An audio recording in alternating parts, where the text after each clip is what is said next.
Como ministro encargado do assunto econômico, eu tenho o honor e o prazer para informar o povo de Aruba que a autoridade de competência justo para Aruba sua economia, e assim chama Aruba Fair Trade Authority, a vir uma realidade. Esse é um momento importante para a economia de Aruba e me convenci, mas com os culturas expertos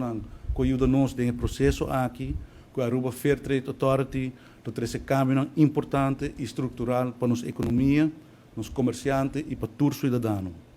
A Aruba Fair Trade Authority é uma entidade jurídica independente, baseada na lei, que sua tarefa principal está para criar nível de competência justo, livre e sem restrição para toda a companhia na Aruba, estimulando assim a inversão e comércio em sua generalidade. A Aruba Fair Trade Authority está contribuindo na preço mais barata de produtos e serviços, mais escolhência de produtos e serviços, e melhor serviço e produto para os consumidores. A maioria de países desenvolvidos around o mundo já tem órgão, maneira Aruba Fair Trade Authority, para evitar que tenha abuso de consumidor e o cidadão do país Aruba também porta orgulhoso e contente que a Aruba também tem sua autoridade de competência justa, que é a Aruba Fair Trade Authority.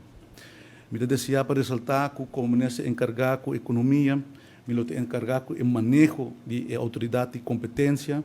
porque a autoridade aqui, a Aruba Fair Trade Authority, é um órgão independente, baseado na lei, e que está encarregado da implementação e supervisão da lei de autoridade de competência justa aqui.